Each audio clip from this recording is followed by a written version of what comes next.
Hello students, हमने पिछले video में रासायनिक समीकरण के बारे में अध्ययन किया था। आज का अपना टॉपिक है ऑक्सीकरण व अपचयन अभिक्रिया।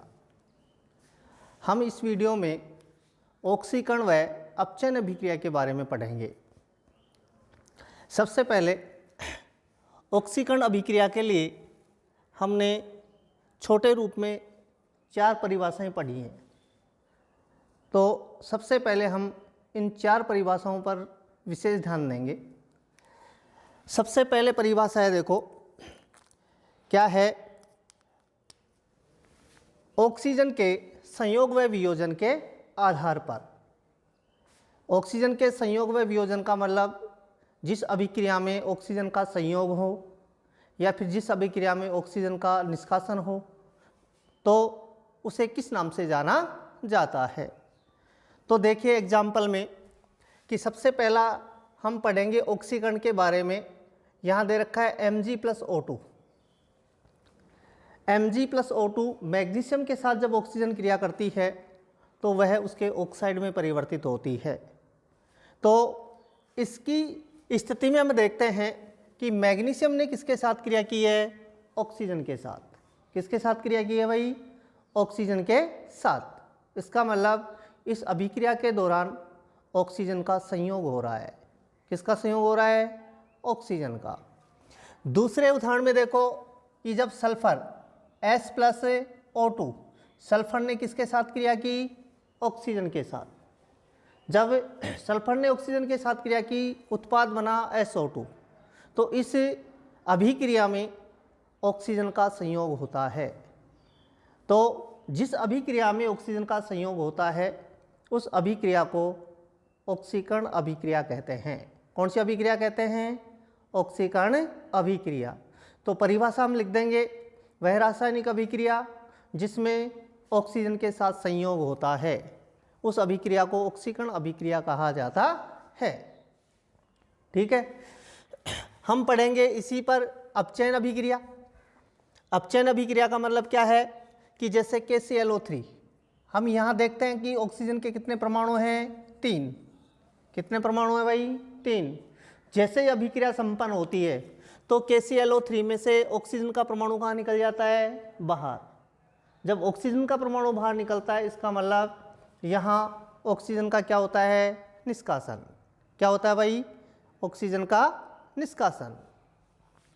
अगला हम उदाहरण लेते हैं, जैसे मैग्नीशियम ऑक्साइड MgO।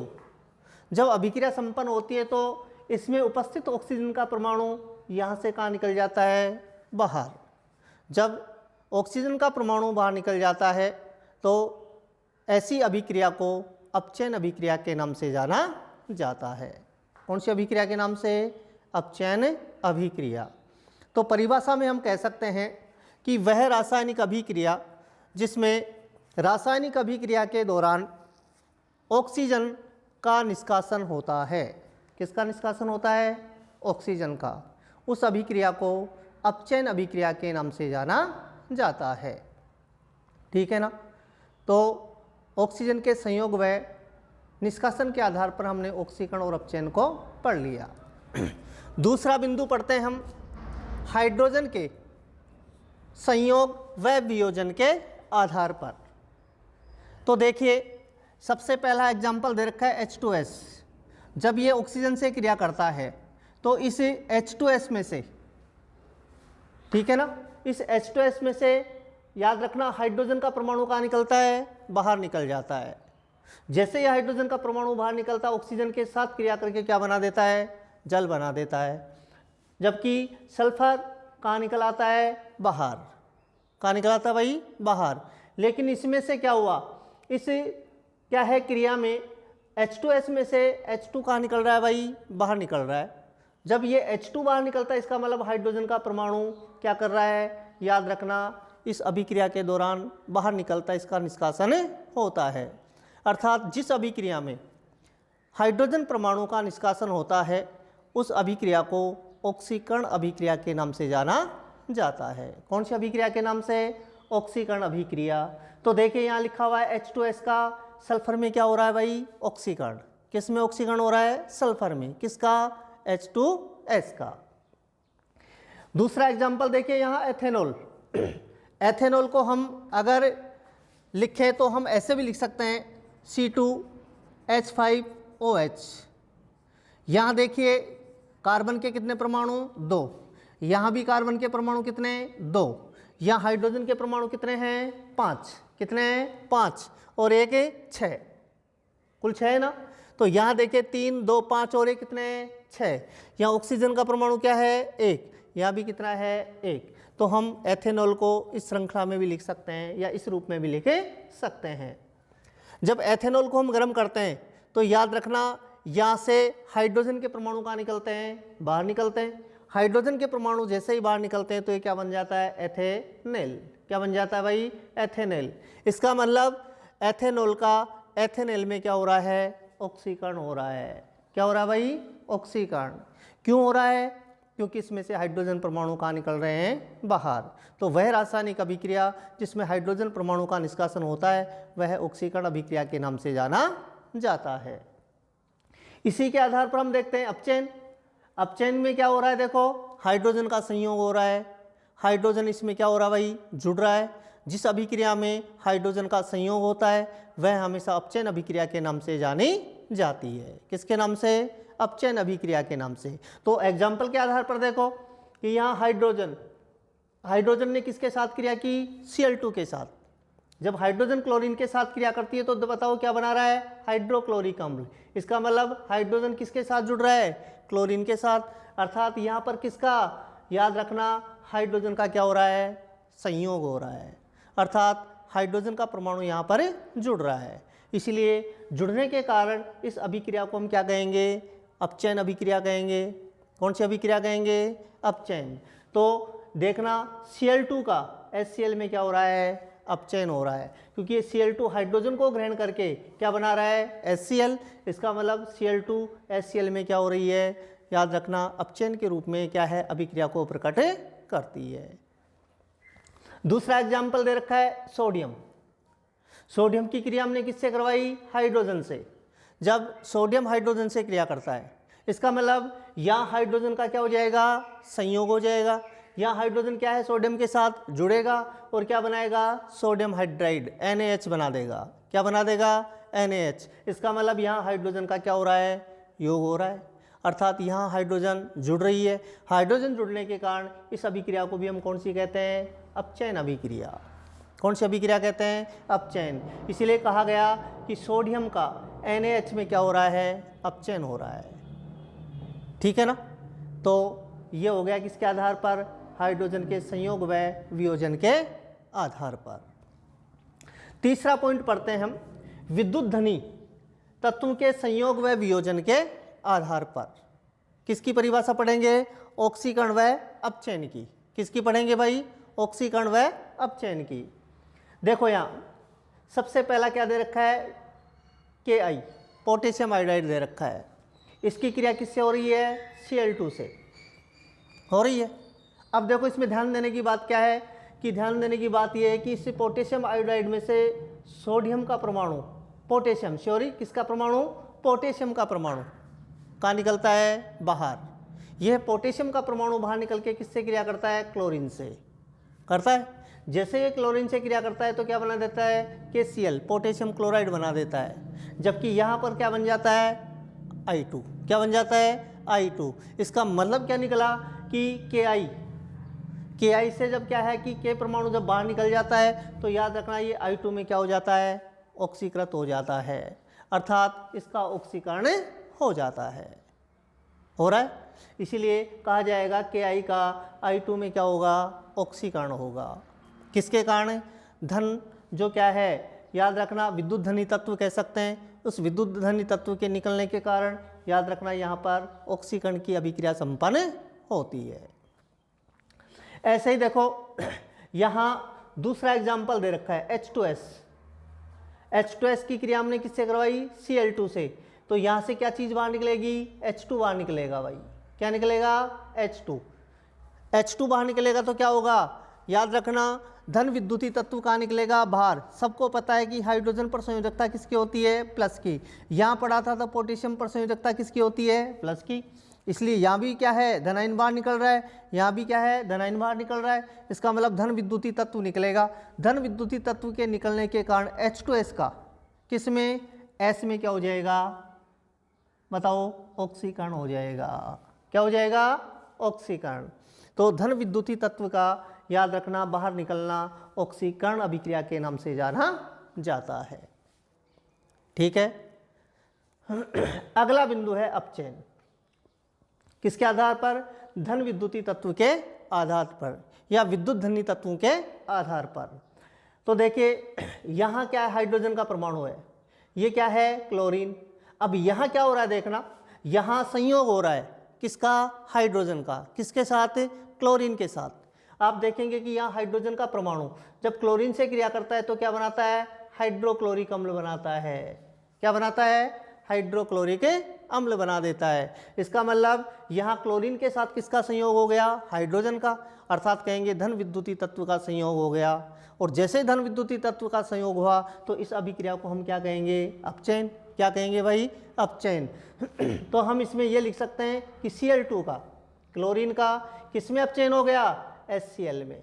किस में अपचयन हो गया भाई, HCl में, अर्थात हाइड्रोक्लोरिक अम्ल में इसका अपचयन हो गया। तो ये हो गया धन विद्युतीय तत्व के आधार पर।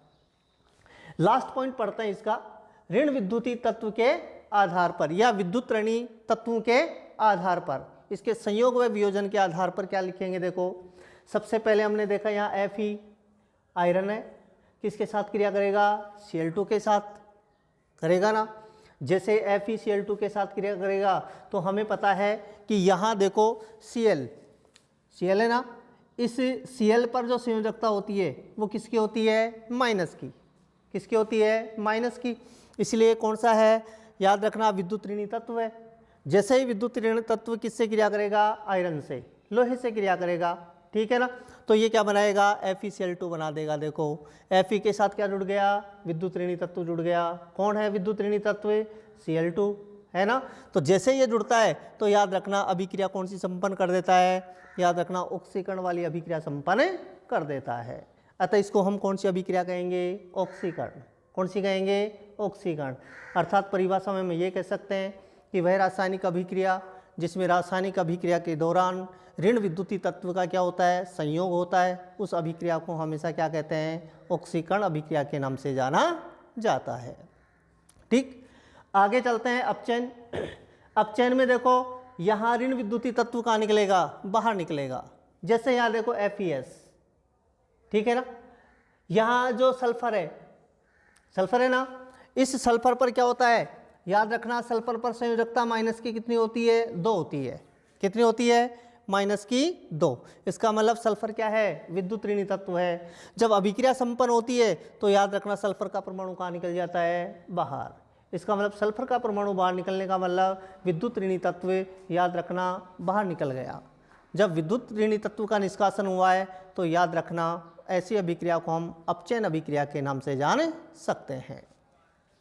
ऐसा ही देखो यहाँ FeCl3, आप यहाँ देखेंगे कि क्लोरीन के परमाणु कितने हैं, आप सबको दिख रहा है कि क्लोरीन के नीचे कितनी संख्या लिखी हुई है, 3। इसलिए यहाँ क्लोरीन के परमाणु कितने हैं, 3 है।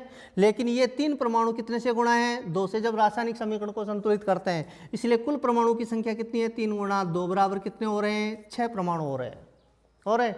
अब देखें यहाँ से 2 क्लोरीन के परमाणु कहाँ निकल रहे हैं, बाहर निकल रहे हैं। तो 2 क्लोरीन के परमाणु बाहर निकल रहे हैं, इसका मतलब ऋण विद्युतीय तत्व कहाँ निकल रहा है, बाहर निकल रहा है। या कह सकते हैं विद्युत ऋणी तत्व कहाँ निकल रहा है, बाहर निकल रहा है। इसीलिए इस अभिक्रिया को भी हम कौन सी अभिक्रिया कह सकते हैं, अपचयन। कौन सी कह सकते हैं, अपचयन अभिक्रिया कह सकते हैं। अतः हम कह सकते हैं कि इस FeCl3 का किस में अपचयन हो रहा है, FeCl2 में। किस में हो रहा है, FeCl2 में। तो देखो यहाँ FeCl3 का FeCl2 में क्या हो जाता है, अपचयन हो जाता है। क्या हो जाता है भाई, अपचयन। तो हमने अलग अलग चारों बिंदु के आधार पर क्या पढ़ी है, याद रखना ऑक्सीकरण अपचयन की परिभाषा पढ़ी है। अब ये परिभाषाएं हम कब लिखते हैं, जैसे पेपर में क्वेश्चन आ गया ऑक्सीजन के संयोग व वियोजन के आधार पर क्या है ऑक्सीकरण अपचयन को परिभाषित कीजिए, तो 1 नंबर वाली परिभाषा लिखें। अगर हाइड्रोजन के संयोग व वियोजन के आधार पर पूछे तो ये लिखेंगे, यदि विद्युत धनी तत्वों के आधार पर पहुँचे तो ये लिखेंगे, और यदि अब किसके आधार पर विद्युत ऋणी तत्वों के आधार पर पूछे या इनके बारे में क्या है इसकी परिभाषा पूछी जाए तो हम परिभाषा लिखेंगे ये। तो पेपर में हमें पेपर को पढ़ना है, पहले क्वेश्चन को पढ़ो वो कैसे पूछ रहा है। तो अगर अलग अलग पूछ रहा है तो ऐसे परिभाषा लिखेंगे, लेकिन पेपर में क्या है अधिकतर प्रश्न क्या पूछता है ऑक्सीकरण व अपचयन को परिभाषित कीजिए। तो ऑक्सीकरण व अपचयन को परिभाषित करने के लिए हम क्या करेंगे, इन चारों परिभाषाओं को एक साथ मिलाएंगे और एक साथ मिला के एक बड़ी परिभाषा बना देंगे। देखो कोई समस्या नहीं आएगी, कैसे एक एक को जोड़ते जाओ, जो चीज़ इसमें जुड़ रही है उसको जोड़ो, जो चीज़ इसमें से बाहर निकल रही है उसको बाहर निकाल दो। एक की परिभाषा दूसरे की परिभाषा को क्या है आसानी से क्या है याद करने के योग्य बना देगी, क्योंकि ये एक दूसरे के क्या होते हैं विपरीत। ऑक्सीकरण में जो जुड़ेंगे अपचयन में कहाँ निकलेंगे बाहर, ऑक्सीकरण में जो बाहर निकलेंगे वो अपचयन में क्या हो जाएंगे जुड़ेंगे, बस अपने आप परिभाषा हो जाएगी। तो एक की परिभाषा आपको याद होनी चाहिए। जैसे कि हम बात करते हैं ऑक्सीकरण की, तो क्या परिभाषा लिखेंगे, परिभाषा लिखेंगे वह रासायनिक अभिक्रिया जिसमें रासायनिक अभिक्रिया के दौरान ऑक्सीजन व ऋणाणु के साथ क्या होता है संयोग, किसके साथ ऑक्सीजन व ऋणाणु के साथ, तथा हाइड्रोजन व धनाणु का क्या होता है निष्कासन। ऐसी अभिक्रिया को हम कौन सी अभिक्रिया कहते हैं ऑक्सीकरण अभिक्रिया। कौन सी अभिक्रिया कहते हैं ऑक्सीकरण।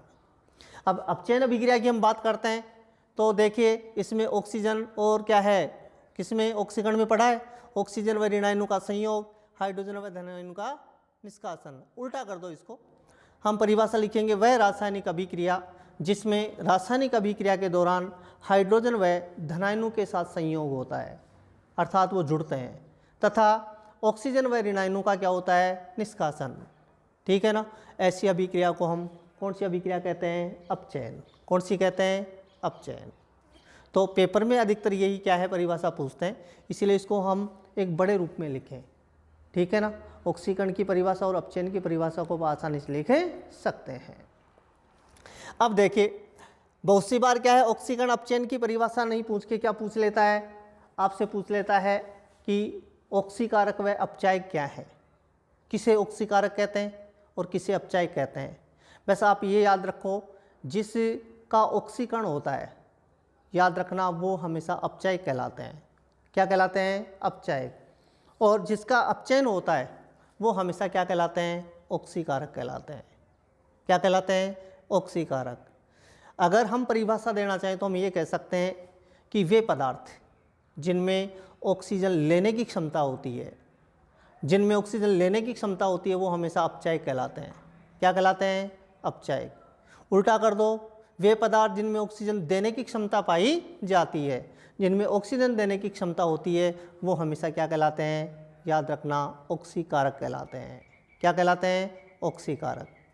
ठीक है ना। तो ऑक्सीकारक अपचायक की परिभाषा लिख सकते हैं। ठीक है। अब देखें ये तो क्या है साधारण परिभाषाएं हैं। ठीक है ना। काफ़ी बार पेपर में पूछता है कि इलेक्ट्रॉनिक अवधारणा, कहने का मतलब इलेक्ट्रॉनों के बाहर निकलने, इलेक्ट्रॉनों के जुड़ने, उनके आधार पर क्या है ऑक्सीकरण व अपचयन को क्या करवाता है परिभाषित करवाता है, या उनके बारे में क्या है देकर प्रश्न आपसे क्या है याद रखना करने के लिए हल करने के लिए पूछता है, तो उसको कैसे हल कर सकते हैं। उसे हल करने के लिए क्या करना चाहिए, हमें ये याद रखना चाहिए कि कोई भी रासायनिक अभिक्रिया हो रही है और रासायनिक अभिक्रिया के दौरान अगर इलेक्ट्रॉन कहाँ निकल रहे हैं बाहर, कोई भी रासायनिक अभिक्रिया होते समय अगर इलेक्ट्रॉन बाहर निकलते हैं तो इलेक्ट्रॉन बाहर निकलते हैं तो याद रखना 100% उसमें ऑक्सीकरण अभिक्रिया हो रही है। कौन सी अभिक्रिया हो रही है ऑक्सीकरण। और रासायनिक अभिक्रिया संपन्न होते समय यदि क्या हो रहा हो इलेक्ट्रॉन जुड़ रहे हों, इलेक्ट्रॉनों का क्या हो रहा हो योग हो रहा हो, तो याद रखना ऐसी अभिक्रिया हमेशा कौन सी कहलाती है अपचयन। कौन सी कहलाती है अपचयन, जिनको हम उदाहरणों से आसानी से समझ सकते हैं। ये उदाहरण देकर ही बहुत सी बार क्या है प्रश्न पूछ लिया जाता है। एक एग्जाम्पल देकर पूछता है किसका ऑक्सीकरण हो रहा है, किसका अपचयन हो रहा है, कौन इसमें ऑक्सीकारक है, कौन इसमें अपचायक है। तो ऐसे प्रश्न पूछता है। जैसे आपको एक एग्जाम्पल दे दिया कॉपर सल्फेट CuSO4, इसकी क्रिया किससे करवा दी, Zn से। उत्पाद क्या बन गया, ZnSO4 प्लस क्या हो गया, Cu, कॉपर बन रहा है, बार बन रहा है ना। आपने पहले पढ़ा था, 9th क्लास में पढ़ा है कि अगर कोई भी तत्व स्वतंत्र अवस्था में होता है तब तक वो उदासीन होता है, अर्थात उस पर कोई आवेश नहीं पाया जाता, लेकिन वो रासायनिक अभिक्रिया में भाग लेता है, या तो इलेक्ट्रॉन त्यागता है या फिर इलेक्ट्रॉन ग्रहण करता है। ठीक है ना। तो ध्यान दें यहाँ कि हमें पता है कि यहाँ सबसे पहले कॉपर सल्फेट बना है ना। हमने यहाँ क्या है कि इंगित किया है कि यहाँ क्या है, कॉपर की संयोजकता प्लस की 2 है। कैसे बताएं कॉपर की संयोजकता 2 है? इन्हें प्राप्त करने के लिए हमें मूलकों का पता होना चाहिए, जो 9th क्लास में पढ़े। हमें यह पता है कि SO4 सल्फेट होता है, इस सल्फेट पर हमेशा संयोजकता माइनस की कितनी होती है, 2 होती है। कितनी होती है, माइनस की 2। ये किससे क्रिया कर रही है, सबसे पहले कॉपर से। उत्पाद क्या बन रहा है, CuSO4। अब बताइए CuSO4 तभी बन सकता है जब इस पर संयोजकता प्लस की कितनी होनी चाहिए, 2। ये समान हैं, विपरीत आवेश हैं, इसका मतलब ये आपस में कट जाएंगे ना। और डायरेक्ट रूप से सूत्र क्या लिखेंगे, CuSO4। तो हमने यहाँ माना कॉपर की संयोजकता कितनी थी, प्लस की 2। या जिंक स्वतंत्र अवस्था में है, तो मैंने बताया एक तत्व जब स्वतंत्र अवस्था में होता है उसके ऊपर संयोजकता क्या होती है, 0 होती है ना। तो इसका मतलब Zn पर संयोजकता क्या है, 0। ठीक। अभिक्रिया संपन्न हुई तो कॉपर सल्फेट में से कॉपर को जिंक ने कहाँ निकाला, बाहर। कॉपर क्या है, स्वतंत्र अवस्था में आ गया। आपको ये पता हो गया कि कॉपर स्वतंत्र आ गया तो इसका क्या है, संयोजकता का मान क्या हो जाएगा, 0 हो जाएगा। और 0 कब होगा, मान लो किसी के पास कोई भी क्या है, तत्व है, जैसे हम तत्व की बात करते हैं और उस पर संयोजकता प्लस की 2 है, और हमें इसको क्या करना है, 0। ये 0 तभी हो सकता है ये जब -2 को क्या करे, ग्रहण करे, तभी तो 0 हो सकता है। अब ये -2 का मतलब क्या है, ये क्या करेगा, अभिक्रिया के दौरान 2 इलेक्ट्रॉनों को ग्रहण करेगा, और 2 इलेक्ट्रॉनों को ग्रहण करके क्या हो जाएगा, उदासीन हो जाएगा। यहाँ देखिए Zn 0 था, यहाँ से क्या हो रहा है, Zn +2 हो रहा है। जैसे Zn +2 हो रहा है इसका मतलब इसने 2 इलेक्ट्रॉन त्याग दिए, क्योंकि इलेक्ट्रॉनों पर क्या होते हैं, ऋण आयन। 2 इलेक्ट्रॉन, 1 इलेक्ट्रॉन त्यागेगा +1, 2 इलेक्ट्रॉन त्याग रहा है तो +2, 3 त्यागेगा तो +3। लेकिन यहाँ संयोजकता कितनी हो रही, प्लस की 2, जिसको भी हम पहचान सकते हैं कि हमें पता है Zn किससे क्रिया करेगा, SO4 से। इस पर संयोजकता बताइए, अभी -2 होती है तो इस पर भी +2 होगी, इसलिए यहाँ संयोजकता प्लस की कितनी आ गई, 2। ठीक है ना। इसका मतलब जिंक ने अभिक्रिया के दौरान इलेक्ट्रॉन का त्याग किया है, कॉपर ने अभिक्रिया के दौरान इलेक्ट्रॉन को ग्रहण किया है। ठीक है ना। माइनस का मतलब क्या है, -2e, इसका मतलब इलेक्ट्रॉन बाहर निकल रहे हैं, कितने, 2। +2e का मतलब क्या है, 2 इलेक्ट्रॉन क्या कर रहा है, ग्रहण कर रहा है। तो अभी परिभाषा पढ़ी है, जिन पदार्थों द्वारा वह कहेंगे वह रासायनिक अभिक्रिया जिसमें अभिक्रिया के दौरान इलेक्ट्रॉनों का क्या होता है, निष्कासन, क्या कहलाता है, ऑक्सीकरण कहलाता है। इसलिए यहाँ देखें कि इसका क्या हो रहा है, ऑक्सीकरण हो रहा है। Zn का किसमें, ZnSO4 में। किसमें, Zn का किसमें हो रहा है, ZnSO4 में क्या हो रहा है, ऑक्सीकरण हो रहा है। जबकि कॉपर सल्फेट CuSO4 का किसमें, Cu में क्या हो रहा है, अपचयन हो रहा है। क्या हो रहा है भाई, अपचयन। ठीक है ना। हमें अभी क्या है, पता लगा था कि ऑक्सीकरण जिसका होता है वो क्या कहलाते हैं, अपचायक, और जिसका अपचयन होता है वो क्या कहलाते हैं, ऑक्सीकारक। ठीक। एग्जाम्पल दूसरा देख लें, वैसा एग्जाम्पल है, यहाँ लिखा CuSO4 प्लस Fe। अभी पता है कि ये अभिक्रिया में भाग ले रहा है, किसके साथ, सल्फेट के साथ, कौन, कॉपर, तो संयोजकता प्लस की कितनी होगी, 2। ठीक। Fe यहाँ पर क्या है, स्वतंत्र है, इसका मतलब क्या होगा, Fe 0 उदासीन होगा। अभिक्रिया संपन्न होने के पश्चात Fe किसके साथ क्रिया कर रहा है, SO4 के साथ, इसका मतलब इस पर संयोजकता प्लस की कितनी आ जाएगी, 2। कॉपर यहाँ से बाहर निकल रहा है, इसका मतलब स्वतंत्र अवस्था में आकर क्या हो रहा है, उदासीन। क्या हो रहा है भाई, उदासीन। इसका मतलब इसने कितने इलेक्ट्रॉनों का त्याग किया था, ये Fe+2 हो गया, किससे, 0 से। इसने 2 इलेक्ट्रॉनों का त्याग किया है। कितने इलेक्ट्रॉनों का, 2 इलेक्ट्रॉनों का। जब इसमें से 2 इलेक्ट्रॉन बाहर निकले तब इसके ऊपर संयोजकता प्लस की 2। इसने 2 इलेक्ट्रॉन ग्रहण किए, +2e, प्लस लगा हुआ है, 2 इलेक्ट्रॉन ये ग्रहण कर रहा है, इसका मतलब 2 इलेक्ट्रॉन ग्रहण करके इन 2 क्या है, संयोजकताओं को क्या कर लेता है, नष्ट कर लेता है, और ये उदासीन बन जाता है। क्या बन जाता है, उदासीन। इसीलिए यहाँ बताइए Fe का FeSO4 में क्या हुआ, आप सब बता सकते हैं कि Fe का FeSO4 में क्या हो रहा है, ऑक्सीकरण हो रहा है ना। क्यों? क्योंकि ये इलेक्ट्रॉनों का त्याग कर रहा है। यहाँ लिखेंगे कॉपर सल्फेट CuSO4, CuSO4 का Cu में क्या हो रहा है, अपचयन, क्योंकि ये इलेक्ट्रॉनों को ग्रहण कर रहा है। ठीक है ना। तो ये एग्जाम्पल ऐसे क्या है पेपर में देते हैं और उससे ऑक्सीकरण व अपचयन के बारे में पूछते हैं।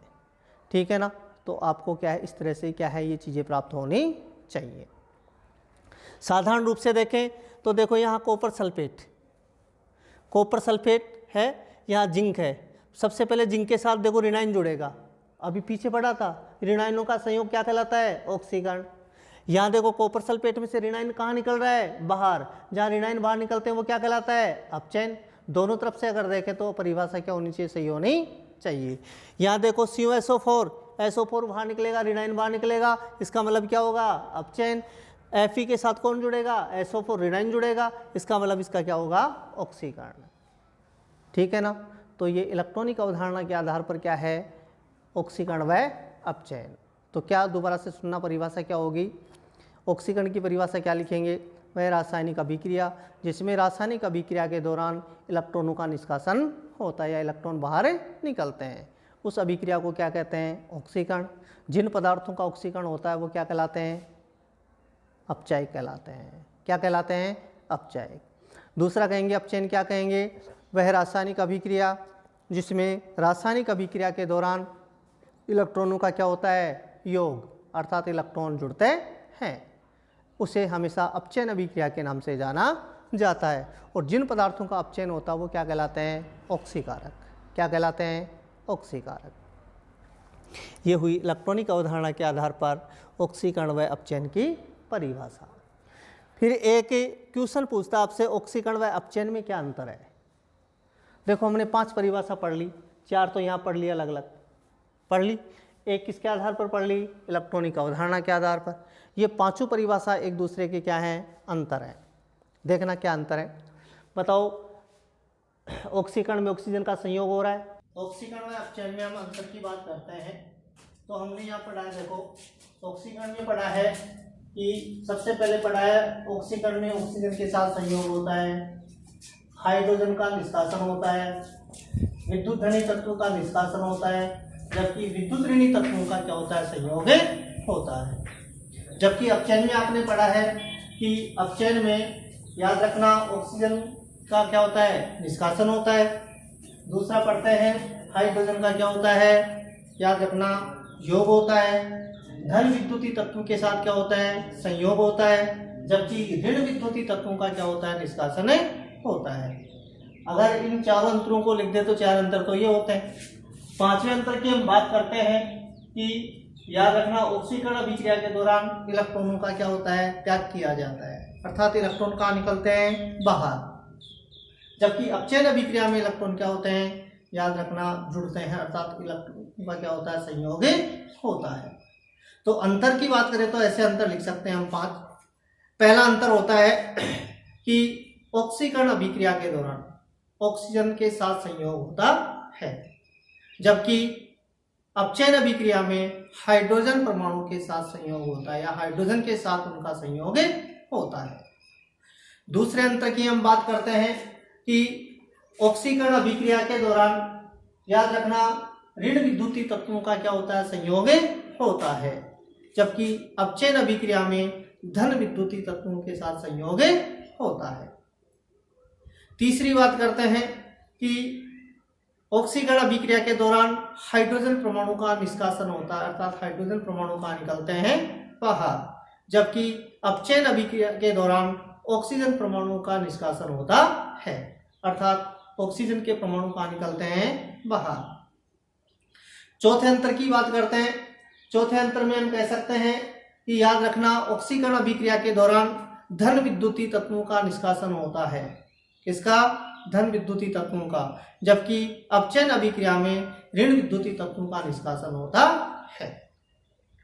ये 4 अंतर ये थे।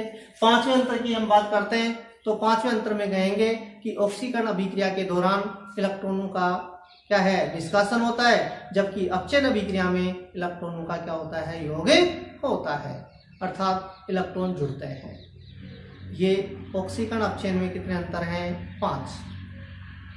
तो ये पांचों अंतर आपको पूर्ण रूप से याद होने चाहिए जो परिभाषाओं में है। तो ये हो गया ऑक्सीकरण व अपचयन में अंतर। अब हम पढ़ते हैं अगला पॉइंट, रेडॉक्स अभिक्रिया। कौन सी अभिक्रिया पढ़ते हैं? रेडॉक्स, जिसको हमने इस अभिक्रिया में पढ़ा है, रासायनिक अभिक्रिया में क्या है पढ़ा है, कौन सी में? याद रखना, इलेक्ट्रॉनिक अवधारणा के आधार पर जो ऑक्सीकरण व अपचयन अभिक्रिया पढ़ी है, इनके जो हमने उदाहरण लिए, ये उदाहरण किसको इंगित करते हैं? रेडॉक्स अभिक्रिया। किसको करते हैं भाई? रेडॉक्स अभिक्रिया को। कैसे करते हैं कि रेडॉक्स अभिक्रिया क्या होती है कि यहाँ उदाहरण देखो, Na+ और एक Cl-, एक इलेक्ट्रॉन देता है, दूसरा इलेक्ट्रॉन लेता है, जिसने दिया वो प्लस, जिसने दिया वो माइनस, यही है ना। यहाँ भी इलेक्ट्रॉनों का क्या हो रहा है? आदान प्रदान। बताइए, जिंक यहाँ से इलेक्ट्रॉनों का क्या करता है? निष्कासन। कॉपर यहाँ इलेक्ट्रॉनों को क्या करता है? ग्रहण। एक द्वारा इलेक्ट्रॉन त्यागे जा रहे हैं, एक द्वारा इलेक्ट्रॉन ग्रहण किए जा रहे हैं, ठीक है ना। तो वह रासायनिक अभिक्रिया जिसमें एक पदार्थ के अणु परमाणु आयनों द्वारा इलेक्ट्रॉनों का त्याग किया जाता है तथा दूसरे पदार्थ के अणु परमाणु या आयनों द्वारा इलेक्ट्रॉन ग्रहण किया जाता है, अर्थात वह रासायनिक अभिक्रिया जिसमें ऑक्सीकरण व अपचयन दोनों अभिक्रियाएं साथ साथ चलती हैं। जिसमें दोनों अभिक्रियाएं साथ साथ चलती हैं, ऐसी अभिक्रिया को हम रेडॉक्स अभिक्रिया कहते हैं। कौन सी अभिक्रिया कहते हैं? रेडॉक्स अभिक्रिया। आई समझ में? परिभाषा एग्जैक्ट दोबारा से सुनना। रेडॉक्स अभिक्रिया क्या है? वह रासायनिक अभिक्रिया जिसमें ऑक्सीकरण व अपचयन दोनों अभिक्रियाएं साथ साथ चलती हैं, अर्थात एक पदार्थ के अणु परमाणु आयनों द्वारा इलेक्ट्रॉनों का त्याग किया जाता है तथा दूसरे पदार्थ के अणु परमाणु आयनों द्वारा इलेक्ट्रॉन ग्रहण किए जाते हैं। ऐसी अभिक्रिया को कौन सी अभिक्रिया कहते हैं? रेडॉक्स। ठीक है। अब अगला एक नोट दे रखा है, देखो इसमें क्या नोट है कि रेडॉक्स अभिक्रिया को क्या विस्थापन अभिक्रिया कहते हैं? तो हम कह सकते हैं कि रेडॉक्स अभिक्रिया को विस्थापन अभिक्रिया कहा जाता है। क्या कह सकते हैं? रेडॉक्स अभिक्रिया को विस्थापन अभिक्रिया। प्रश्न में ये भी पूछ लिया जाता है कि रेडॉक्स अभिक्रिया को विस्थापन अभिक्रिया क्यों कहते हैं? तो हम इसके लिए लिखेंगे कि रेडॉक्स व विस्थापन दोनों ही अभिक्रियाओं में जब अभिक्रिया संपन्न होती है तो अधिक सक्रिय तत्व कम सक्रिय तत्व को उनके लवणों में से विस्थापित कर देता है, अर्थात उनके लवणों में से कहाँ निकाल देता है? बाहर। निकले हुए क्या है? याद रखना, परमाणु या तत्व के स्थान पर कोई दूसरा तत्व या परमाणु या कह सकते हैं सक्रिय परमाणु आकर जुड़े जाता है। इसका मतलब ऐसी अभिक्रिया दोनों ही अभिक्रियाओं में संपन्न होती है। जो अभिक्रिया किसमें? विस्थापन में होती है। जो अभिक्रिया किसमें होती है? रेडॉक्स अभिक्रिया में संपन्न होती है। वही अभिक्रिया याद रखना विस्थापन अभिक्रिया में संपन्न होती है। अतः रेडॉक्स अभिक्रिया को हम विस्थापन अभिक्रिया भी कह सकते हैं। कौन सी अभिक्रिया कह सकते हैं? विस्थापन। ठीक है। ये आज का जो बिंदु था, पहला बिंदु था ऑक्सीकरण व अपचयन, फिर उनमें अंतर, फिर हमने पढ़ा रेडॉक्स अभिक्रिया। ठीक है ना। आज के वीडियो में यहीं तक हम पढ़ते हैं। अगले वीडियो में जो अपने टॉपिक रहेंगे वो रहेंगे अर्धायुकाल तथा उदासीनीकरण अभिक्रिया। ठीक है। ओके।